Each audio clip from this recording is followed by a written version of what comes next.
Hi, and welcome to At the Movies with Adam Ross. And today I'll be reviewing The Conjuring, maybe the scariest movie of the year.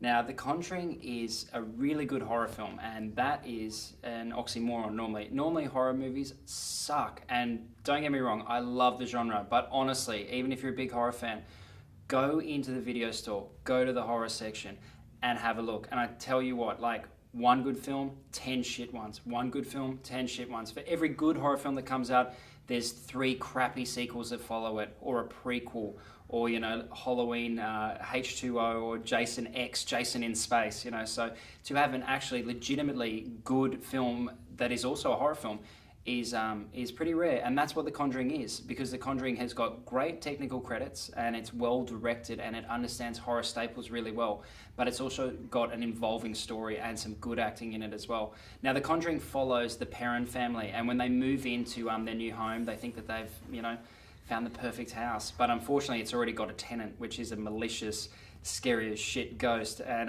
at their wits' end, the Perrons, they get in contact with the Warrants, that are a couple played by Vera Farmiga and Patrick Wilson, and these are paranormal investigators. And so with their help, the two families unite and try to sort out this curse or what's going on in this house. Now, this horror is pretty subjective. Like, someone will tell you that a horror film is really good or it's really scary. And look, it's all up to your personal preferences. I'm a huge skeptic. I don't believe in any of this shit, straight up. I think that, it is all just in people's heads. That being said, the filmmaking in The Conjuring is so good that it makes you be fearful of the paranormal. Like, if you've got already a fear for the paranormal, you want to bring a second pair of pants to this movie, because you will freak the fuck out. Like, I mean, this is a movie that builds and builds, and then, and it's got a pacing of scares. And by the end, it's bona fide terrifying. And the audience that I saw it with, there was a lot of douchebags in the cinema that were making noises and going, ooh, and stuff before it started.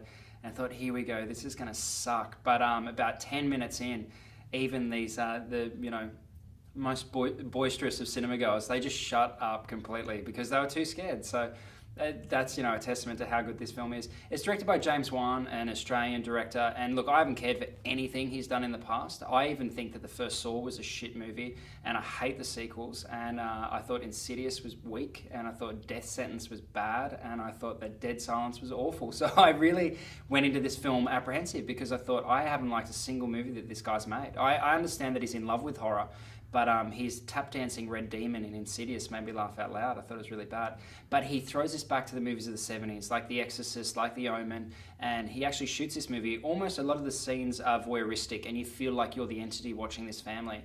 And he has some really subtle, unnerving moments, from things moving and people getting tugged on the foot, and ramps up the scares until it, and look, it gets pretty overblown by the end, but it never truly jumps the shark. And I think that with horror films, you can either have a nasty horror film or a fun horror film. You can't have both. And like a film, say like Drag Me to Hell by Sam Raimi, is a fun horror movie, and it knows it's over the top and it's winking to the audience.